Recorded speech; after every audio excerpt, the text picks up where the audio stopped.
ইউএসএ-তে ঠিক করি যে ঠিক আছে ফাইন, যেহেতু আমি ফাইন্যান্স পড়েছি। দেশের বাইরে পড়াশোনা করতে যাবো। আমার টিউশন ফি কি হবে, এই হবে, না হবে। মানে বিভিন্ন ইউনিভার্সিটি দেখা যায় পলিসিতেও ফান্ডিং থাকে না। ডিএস 160 ফর্ম, দেন হচ্ছে সেভিস ফি, আরো অনেক কিছু, অনেক ধরনের কমপ্লিকেশনস থাকে। Getting the I-20, applying for visa, তারপরে appointment.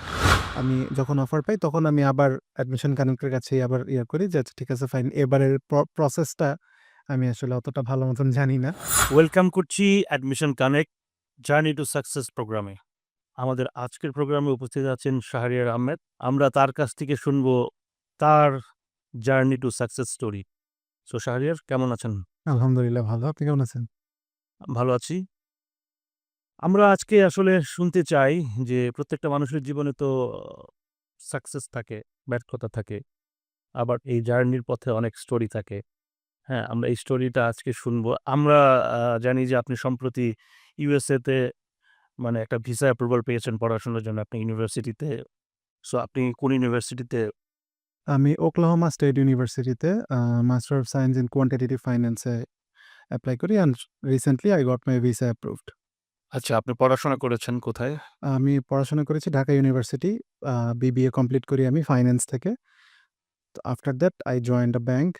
I have been working in that bank and তখন মানে I decided to pursue a masters outside the country. তো অনেক কিছু চিন্তা ভাবনার পর মানে ইউএসএ-তে ঠিক করি যে ঠিক আছে ফাইন, যেহেতু আমি ফাইন্যান্স করেছি তো আমি অ্যাকচুয়ালি এমএসও করতে চাই ফাইন্যান্সে। So let's opt for USA.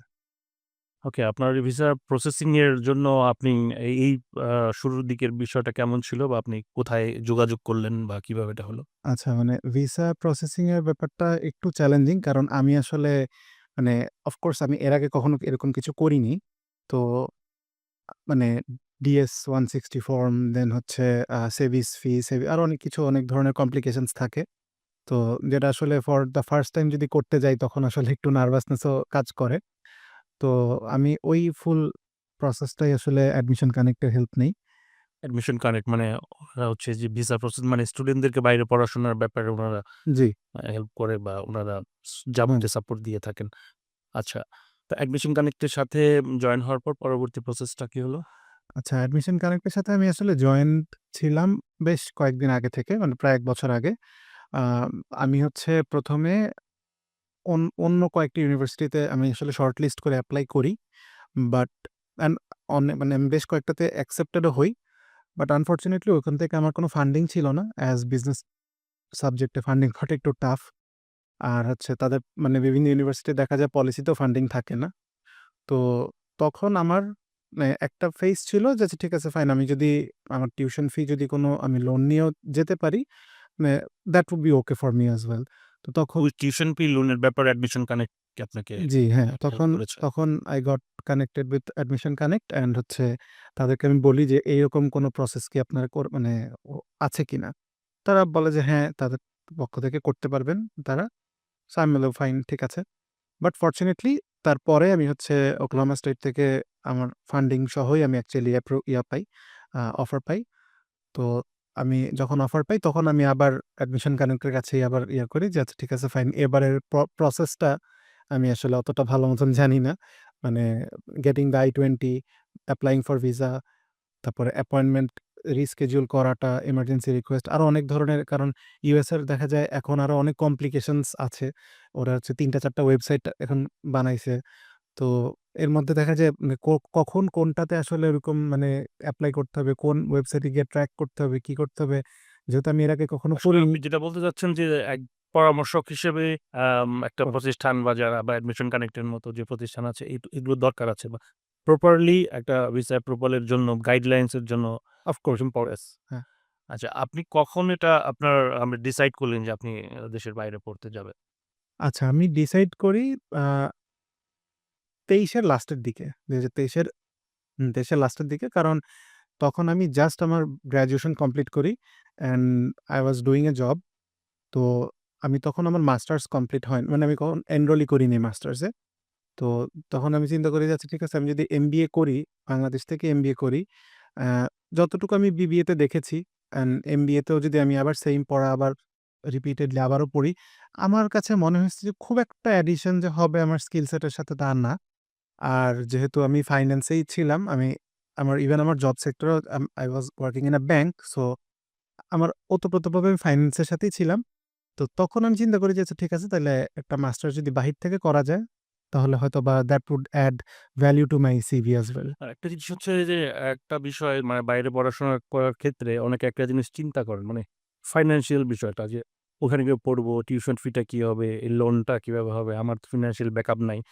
আসলে মেবি আমার কাছে এখন মনে হচ্ছে আপনার কথা শুনে যে ফিনান্সিয়াল ব্যাকআপটা আ ইম্পোর্টেন্ট বাট এটাকে মানে ফেস করা বা এটাকে কালেক্ট করা মানে কঠিন কিছু না যদি ট্যালেন্টেড থাকেন বা ইচ্ছা যদি থাকে। মানে যেটা আপনার হচ্ছে অ্যাডমিশন কানেক্ট আপনাকে হেল্প করেছে। এটা আসলে ফিন্যান্সিংটা মানে তারা যে ফিন্যান্সিংটা আপনাকে হেল্প করেছে এটা কি দেশ থেকে না দেশের বাইরে থেকে? মানে ওটা ব্যাংকটা আ কারা এটাকে আসলে বেসিক্যালি আমি যতটুকু জানি মানে আ মেবি এম্পাওয়ার ফাইন্যান্সিং এর সাথে they have a তাদের liaison. একটা ইয়ে জি, আছে আরকি। জি। হ্যাঁ।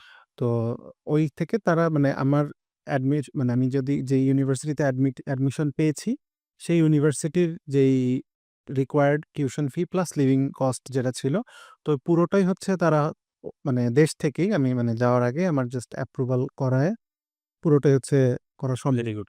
সুন্দর। দর্শক আমরা একটা জিনিস ইনফরমেশন এখানে পেলাম সেটা হচ্ছে অনেকে আমরা মনে করি দেশের বাইরে পড়াশোনা করতে যাবো। হ্যাঁ, আমার টিউশন ফি কি হবে, এই হবে, না হবে।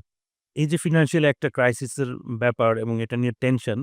সো এই টেনশনটাও কিন্তু ইরেজ করা সম্ভব যদি আপনার ইচ্ছা থাকে এবং এই ধরনের প্রতিষ্ঠান অ্যাডমিশন কানেক্ট এর মতো যারা আছে ভিসা প্রসেসিং দিয়ে শুরু করে লোন কিভাবে আপনি পড়াশোনাটা করবেন, না কোথা থেকে লোনটা পেতে পারেন, টিউশন ফি কিভাবে হবে, যাবতীয় সাপোর্ট কিন্তু আপনি পেতে পারেন। সুতরাং এটা কোনো হেডেক না। মানে বলতে চাচ্ছি যে আপনার যদি ইচ্ছা থাকে বা আপনার যদি ট্যালেন্ট থাকে আসলে এটা কোনো ব্যাপার না। তবে প্রপার সাপোর্ট দরকার। যেমন অ্যাডমিশন কানেক্ট তার ক্ষেত্রে করেছে। সো আমরা এই প্রসঙ্গগুলো শুনবো। তার আগে একটু অন্য প্রসঙ্গে যাই আরকি। ফ্যামিলিতে কে আছেন? ফ্যামিলিতে আমার মা আর আমার ছোট বোন। বাবা বাবা মারা গেছেন কত সালে? ২০১৪ তে। ২০১৪ তে। তার মানে আপনি তখন কোন ক্লাসে? আমি তখন ক্লাস 10 এ। আপনার ইউনিভার্সিটিতে ঢাকা ভার্সিটির সেশন কত ছিল? ২০১৭-১৮। ১৭-১৮ তার মানে ক্লাস 10 এ। তার মানে আপনার ক্লাস 10 এ আপনার বাবা মারা গেছেন। তার মানে দ্যাট ওয়াজ এ স্ট্রাগলিং হ্যাঁ, তা তো পিরিয়ড অবশ্যই। নিশ্চয়ই মেন্টালি। তারপরে ওই সময়টাতে আসলে আপনার আ উম আ সাইকোলজিক্যাল স্টেট কেমন ছিল বা ফ্যামিলি থেকে বা আপনি কি ধরনের চাপ ওই সময় ফিল করেছেন? নিশ্চয়ই আপনি তখন বয়সে ছোট। আপনার মা আপনাকে কিভাবে আসলে এম্পাওয়ার্ড ওয়েল করলো to do better something? Of course মানে তখন তো একটা সাইকোলজিক্যাল প্রেশার থাকে। বেশ মানে আপনি তখন অনেক ছোট ছিলেন। হ্যাঁ, তখন আমি বেশ ছোট ছিলাম। আমি তখন মাত্র ক্লাস 10 এ উঠি। তো তখন মানে আফটার দ্যাট আমার দেখা যায় ফাইন্যান্সিয়াল কিছু মানে স্ট্রাগল ও গিয়েছে। ডেফিনিটলি এটা হতেই পারে। মানে হুম। বাবা হঠাৎ করে যখন হয়ে যায় তো তখন তো তো মানে আপনার বাবা মানে হঠাৎ করেই মারা গেছেন না কোনো অসুস্থতা ছিল? আ না বেশ ন্যাচারাল কজই ছিল। Natural cause. তার মানে এটা তো আরো বেশি মানে এটা হঠাৎ হ্যাঁ। করে তো না তারপরে আমার মানে মাই মাদার ওয়াজ মানে immensely supportive of my situation. তো আমার আম্মুই দেখা গেছে সবকিছু যা করার দরকার মোটামুটি my mother empowered me a lot. So আপনার বোন ছোট? না আমার বোন ছোট জি। তার মানে আপনি যেহেতু বড় আপনার একটা ফ্যামিলির একটা ব্যাপার তো থাকেই। এই সময়টাতে আসলে একটা ফ্যামিলির ক্রাইসিস বা আত্মীয়স্বজন সাপোর্ট এইগুলো দরকার হয়। তো হুম। আপনার ক্ষেত্রে বিষয়গুলো কেমন ছিল? ফ্যামিলির সাপোর্ট বা আদার্স? হ্যাঁ, মানে আমার ফ্যামিলি সাপোর্ট ছিল, আত্মীয়স্বজনের সাপোর্টও ছিল। But at the end of the day আসলে ফ্যামিলি, দ্য ক্লোজ ফ্যামিলি যেটা আপনার বাসার মধ্যে যারা থাকে তো মানে আপনার রিয়ালাইজেশনটা ওই হ্যাঁ, সময় হ্যাঁ। কিন্তু একটা মানুষের ম্যাচুরিটি আপনি যেহেতু যে বয়সে বললেন, ওই বয়সটা আসলে মানুষকে আমার ধারণা একটা এই ধরনের সিচুয়েশন এ পড়লে ম্যাচিউরড হতে মানুষ বাধ্য হয়। যেহেতু আপনি বড় ছেলে, আপনার বোন ছোট। সো আপনাকে নিশ্চয়ই আরো ম্যাচিউরড ডিসিশন নিতে হয়েছে। তো আপনি ওই সময় কি স্ট্রাগল ফেস করেছেন যে আমার লেখাপড়াটা আসলে আমি কিভাবে আগাবো বা এই ধরনের বা আমার এখন আমি জানি না আপনার মা জব করতেন কিনা? জি। তো ওই সময়টাতে আসলে আপনার এই স্ট্রাগলটা কি ফেস করছেন? লেখাপড়াটা আমি সামনে দিয়ে কিভাবে আগাবো? এই ধরনের কোনো চ্যালেঞ্জ কি ফেস করেছেন? না মানে ওই ধরনের কোনো চ্যালেঞ্জ আমি বলব না ফেস করেছি। কারণ মানে আম্মু দেখা গেছে শুরু থেকেই একদম ছোটবেলা থেকেই আম্মু was very serious about my লেখাপড়া। So my mother is in medical line. তো সেও মানে বেশ সিরিয়াসই ছিল আমার ব্যাপারে। অ্যান্ড এই মানে পড়ালেখার মানে চালানো বা কন্টিনিউ করা না করা এটা আসলে there was never a question of মানে me not continuing my study. But of course মানে আদার স্ট্রাগলস যেগুলো থাকে, একটা মেন্টাল প্রেশার ছিল, একটা সাইকোলজিক্যাল একটা প্রেশার মানে ওই সময়টুকুতে আসলে সবাই পড়ে। আপনার বাবার সাথে কথা মনে আছে স্মৃতি মানে কোনো ভালো মধুর স্মৃতি বা কি একটু শুনতে পারি? মানে অফকোর্স মানে আই ফিল লাইক সবার সব স্মৃতি তো আসলে মধুর স্মৃতি। একটা স্মৃতি যদি বলেন যেটা আপনার এখন খুব মনে পড়ে বা আপনার খুব মানে এখন আসলে ওরকম খুব একটা মনে পড়তেছে না। বাট একটা যেকোনো কিছু একটা হতে পারে। ছোট্ট কিছু মনে পড়ছে কিনা কোনো স্মৃতি তার সাথে বা কোনো কথা বা তার কোনো এমন কোনো উপদেশ হোক বা হ্যাঁ, মা উপদেশ বলতে মানে আমার ফ্যামিলিতে এতটুকু মানে ছোটবেলা থেকেই ছিল যে মানে serious about future, serious about পড়ালেখা। তার মানে তো তো আপনার বাবা এখন আপনার যেহেতু ইউনিভার্সিটিতে পড়েছেন, ঢাকা ভার্সিটিতে ভালো জায়গায় ভালো সাবজেক্টে পড়াশোনা করেছেন। এখন ইউএসএ তে পড়তে যাচ্ছেন। তিনি নিশ্চয়ই তার এই যে সিরিয়াস যে ছিলেন বা আপনার হয়তোবা এখন জানি না তিনি কিনা। শুনছেন? তিনি নিশ্চয়ই শুনছেন এবং আপনার এই সাকসেসে তার আ নিশ্চয়ই তার ভালো লাগছে অবশ্যই তার সন্তানের সাকসেসে। যেহেতু আপনি বড় ছেলে, আবার আপনার বাবা মারা গেছেন। তো ফ্যামিলি থেকে হয়তোবা একটা ইয়ে থাকতে পারে যে তুমি জব করো বা বিসিএস দাও। যেহেতু ঢাকা ভার্সিটিতে বা পাবলিক বিশ্ববিদ্যালয়ে বিশেষ হলে এই জিনিসটা হয়। আ সো আপনার এই ফ্যামিলিগতভাবে কোনো প্রেশার ছিল কিনা যে আমার একটা জব করতেই হবে বা করতে হবে দেশের বাইরে কিভাবে যাবো এখন? ওয়েল জব করতে হবে এরকম প্রেশার ছিল না যে একদম এখনই জব করতে হবে, ইয়ে করতে হবে। আ আমি হচ্ছে ইউনিভার্সিটি 2nd ইয়ার থেকে দেখা গেছে আমি বেশ টুকিটাকি ফ্রিল্যান্সিং ও করতাম। তো তারপর হচ্ছে যখন আমি গ্র্যাজুয়েট করি, তখন আমার গ্র্যাজুয়েশন আর জবে ঢোকার মধ্যে খুব একটা টাইম গ্যাপ ছিল না। সো ঐরকম প্রেশার ছিল না। বাট বিসিএস এর জন্য হ্যাঁ, অফকোর্স এটা বাংলাদেশের কালচার একটা যে বিসিএস টা আর তার উপরে পাবলিক ইউনিভার্সিটি থেকে পড়লে একটা এক্সপেকটেশন ক্রিয়েট হয়ে যায় যে বিসিএস দিবে। তো আমি ঐরকমভাবে কখনো মানে I didn't opt for BCS তেমনভাবে। কারণ আমার কাছে মনে হয়েছে যে it's a very lengthy process. অনেক টাইম লাগে। অ্যান্ড অনেক টাইম পরে গিয়ে আসলে একটা কিন্তু আবার হ্যাঁ, শুরু থেকে শুরু করা। তো ওই ব্যাপারে আমাকে মানে এমনিতে বলা হয়েছে যে, "দিয়ে দেখ কি অবস্থা, কি হয়?" বাট প্রেশার এরকমভাবে করা হয় নাই। না তার মানে আপনি মোটামুটি আপনার মতো করেই ডিসিশন নিতে পেরেছেন। জি, জি, জি। যেভাবে চিন্তা করেছেন, সেই জায়গা থেকে আপনি হুম। করেছেন। তো অ্যাডমিশন কানেক্ট আপনাকে কোন জায়গায় সাপোর্ট করেছে?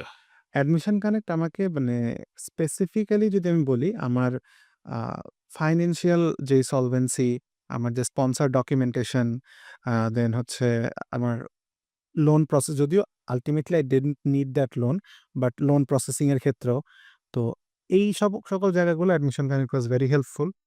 দেন আমার দেখা গেছে আমি আবার মানে কয়েকটা মাল্টিটাস্ক করতে গেলে অনেক কিছু মাথা থেকে ছুটে যায়।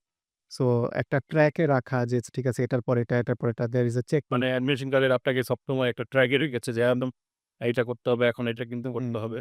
মানে নার্সিং করা এক করে ধরনের হ্যাঁ। আর এটা মানে ভিসা অ্যাপ্লিকেশনের আগ পর্যন্ত তো এই ধরনের সাপোর্টগুলো আমি বেশ প্রম্পটলি পেয়েছি।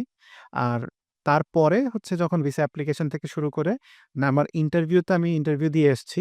বাট এর আগে থেকে ভিসা অ্যাপ্লিকেশন করা, ডিএস ফিল আপ করে দেওয়া। দেখা গেছে আমি হয়তোবা I was feeling a bit nervous, তো ডিএস ফিল আপ করে দেওয়া। দেন হচ্ছে আ এমার্জেন্সি মানে স্কেডিউলিং করা। কারণ অফ কোর্স আমি যদি জুন মাসে ডেট নিতে চাই, আমি জুলাই মাসে ডেট পাবো না। দেখা যায় অক্টোবর, নভেম্বর পর্যন্ত চলে যায়। সো ওটা আবার ইমার্জেন্সি শিডিউলিং করে মানে রিকোয়েস্ট করে আবার আগে এনে দেওয়া। সো মানে এই যাবতীয় যে প্রসেসিং যেগুলা ছিল এগুলো আমি বেশ প্রম্পটলি হেল্প পেয়েছি অ্যাডমিশন কানেক্টের কাছ থেকে। আচ্ছা, একটা জিনিস এখন যারা ধরেন আপনার তো একটা যে প্রসেসটাকে মেইনটেইন করে আপনি আসছেন, নিশ্চয়ই একটা অভিজ্ঞতা হয়েছে। হ্যাঁ, অভিজ্ঞতা হয়েছে এবং ভবিষ্যতে আরো যারা আমি জানি আমার জানা মতে অনেক স্টুডেন্টস আছে বাংলাদেশে যারা দেশের বাইরে পড়তে যেতে চায়। তাদের জন্য আপনি আসলে কি বলতে চান? আচ্ছা আমার স্পেসিফিক একটা কথা আছে সেটা যে অনেকেই মনে করে যে আমি যদি একটা কনসালটেন্সির কাছে যাই, একটা এজেন্সির কাছে যাই, আমার A to Z ওরাই করে দিবে। আমার কিছু করতে হবে না। আসলে জিনিসটা কমপ্লিটলি ভুল। মানে আমি মানে কনসালটেন্সি বা এজেন্সি বা যেটাই বলেন না কেন সাপোর্ট সিস্টেম হিসেবে কাজ করে। আমি যতটুকু আমার এক্সপেরিয়েন্স এ দেখেছি যে আমার এই জিনিসটা দরকার, তারা হয়তোবা রিমাইন্ড করে দিবে যে এই জিনিসটা দরকার আপনি এভাবে করেন। আপনার এখানে অ্যাপ্লিকেশন করা দরকার, আপনি এই জিনিসগুলো করেন। আমরা তারপর আগে মানে প্রসেসিং করে দিচ্ছি। হয়তোবা ডকুমেন্টেশন এ হেল্প করে দিচ্ছি। দেন হয়তোবা মক ইন্টারভিউ নিয়ে দিচ্ছি আপনার।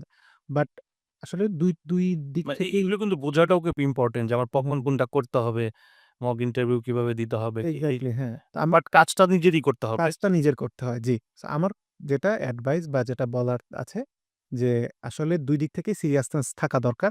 যে আমি যে একটা জায়গায় পড়তে যাবো বা আমি একটা এপ্লাই করছি, আমি কোনো কিছু একটা করছি। আমি কনসিয়াসলি একটা ডিসিশন আমারও নেওয়া লাগে। অ্যান্ড ওইটার সাপোর্ট সিস্টেম হিসেবে অ্যাকচুয়ালি মানে আমার কনসালটেন্সি, আমার এজেন্সি যেটাই থাকুক একটা সাপোর্ট সিস্টেম হিসেবে কাজ করে। সো একেবারে সবকিছু ছেড়ে দেওয়া যে একদম আমি কিছুই আর করা লাগবে না, সবই করে দিবে, এটা একটা ভুল কথা। আবার যে আমি সবই আমার করতে হবে, তারাই কিচ্ছু করবে না, এটাও আসলে ভুল কথা। there is a balance, check and balance. তো এটা যদি ঠিক মতন বুঝা যায়, I would say যে most of the cases A you can be successful.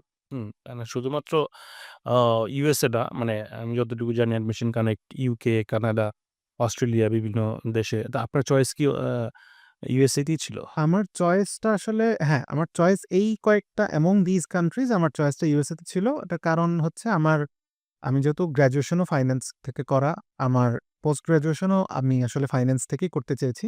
So and আমার রিসার্চ ইন্টারেস্ট আসলে ক্যাপিটাল মার্কেট। তো ওই কারণে দেখা গেছে ইউএস ইস আ ভেরি মানে ইউএসএ তে মানে আইএলটিএস দিতে হয় নাকি অন্য কোনো? আচ্ছা ইউএস এর ক্ষেত্রে দেখা গেছে আমার যেমন আমি আইএলটিএস ও দিয়েছি, আমি অ্যাডিশনালি জিআরইও দিয়েছি। তো অন্য দেশগুলোতে আমি জানি না এটা কতটুকু হেল্প করে। বাট ইউএস এর ক্ষেত্রে GRE is a very big factor. মানে আমার দেখা যায় যে the funding that I got আমার মনে হয় যে আমার GRE score helped me a lot. So মানে এই IELTS, GRE and pretty good SOP. আমার মনে হয় এই ৩ টা জিনিস আর হচ্ছে আমার বেশ মানে স্ট্যান্ডার্ড এলওআর যেটা বলি আরকি রিকমেন্ডেশন লেটার থাকলে I would assume যে হয়ে যাওয়ার কথা। ১ম এ ডিসিশন নিচ্ছি যে যাবো দেশের বাইরে। তারপর কোথায় যাবো, কি করবো?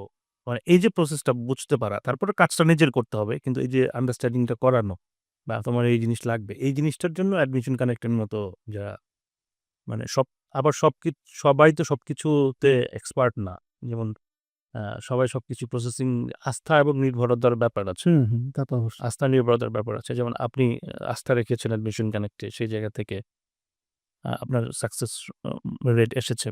তো আমরা একটা জিনিস বলি যে আপনার একটু আবার একটু ভিন্ন প্রসঙ্গে যাই যে আপনার জীবনের অনেক কথা আছে, গল্প আছে। কিছু আমরা শুনলাম। তো আপনার মা আপনার জন্য তো অনেক কিছু করেছেন নিশ্চয়ই। তো তাকে আপনি দেশের বাইরে হয়তো চলে যাবেন কিছুদিন পর। হ্যাঁ, তিনি থাকবেন, আপনার বোন থাকবেন। এই যে একটা দূরে চলে যাওয়া, হ্যাঁ? এইটার ফিলিংসটা আপনার আসলে এখন কিরকম হচ্ছে? এটা কি আপনি এক্সাইটেড? হ্যাঁ, অবশ্যই এক্সাইটেড আপনি যাচ্ছেন। এটা এক্সাইটেড আছেই। আবার আরেকটা অন্য একটা বিষয় যে ফ্যামিলি ছেড়ে বা হ্যাঁ, বিশেষ করে মানে মাকে ছেড়ে। It is a pretty bitter sweet moment. কারণ মানে এই জিনিসটা আসলে মানে নট জাস্ট ইউএসএ, বাইরে পড়তে যাওয়া ইজ এ ভেরি মানে big struggle for a lot of reasons. তো মানে not just financial I believe financial স্ট্রাগলটা is the last thing that anyone cares at least বাইরে মানে পড়তে যাওয়ার ক্ষেত্রে। কারণ আমি ফ্যামিলি মানে ছেড়ে চলে যাচ্ছি ফর আ সিগনিফিক্যান্ট টাইম। আমি হচ্ছে একটা নতুন পরিবেশে যাচ্ছি, একটা নতুন দেশে যাচ্ছি। আমি আমার মানে ভাষা বলতে পারবো না অথবা প্রায় ২ বছর ২.৫ বছর যে আমি ইংলিশে কথা বলা লাগবে বা অন্য ক্ষেত্রে হলে অন্য ভাষায় কথা বলা লাগবে। সো সবকিছু মিলে আসলে একটা নার্ভাসনেস ও কাজ করে। আবার একটা এক্সাইটমেন্ট ও কাজ করে যে আমি যে জিনিসটা চেয়েছিলাম এতদিন ওইটা আল্টিমেটলি পেয়েছি। তো মানে আসলে ২ টাই কাজ করে। ভালো লাগাও কাজ করে আবার একটু খারাপ লাগাও কাজ করে। সো দেখা যাক। I am very nervous and excited for my future. তো আপনি যে কথাটা আসলে আপনার মাকে আসলে বলেন না, বা বলেন নাই কখনো আপনি যে এই যে চলে যাচ্ছেন, কদিন পরে যাবেন। আপনার মনে হয় যে কিছু কথা থাকবে, কিছু কথা বলবেন, কিছু কথা বলবেন না। আপনি কি এরকম কোনো কথা বলতে চান আজকের শোতে? আহ ওয়েল অফ কোর্স কারণ I am very close with my mother and আমি আসলে আমার লাইফের ডিসিশন যাই নিয়েছি বা বা যাই করেছি না কেন, আমার সেটা পার্সোনাল লাইফের ডিসিশন হোক, প্রফেশনাল লাইফের ডিসিশন হোক, মানে আই অলওয়েজ মানে involve my mother in every decision and মানে if there is one person on earth that I love the most, that is my mother. So yes. Of course এটা নিশ্চয়ই এটা আমরা আ সবারই একটা ইমোশনের জায়গা মা এবং আপনারও নিশ্চয়ই। সো এটা আমি প্রশ্নটা করলাম এই কারণেই যেহেতু আপনার একটা লং টাইম একটা ফ্যামিলিতে ছিলেন আবার এখন হুম, চলে হুম। যাবেন। সো সব কথা হয়তো মাকে বলা হয় না সবকিছু। হুম? তো এই অনুভূতিটা তো আছে, থাকবে।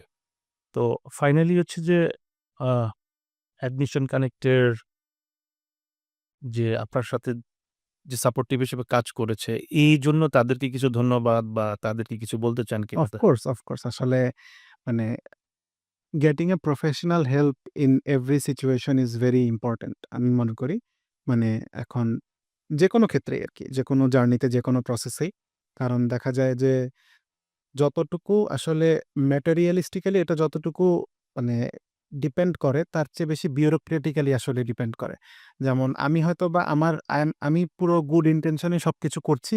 বাট কোনো একটা কারণে আমার কোনো একটা প্রসেসে কোনো একটা অ্যাপ্লিকেশন হয়তোবা কোনো একটা ভুল কিছু করে গেল অজান্তেই।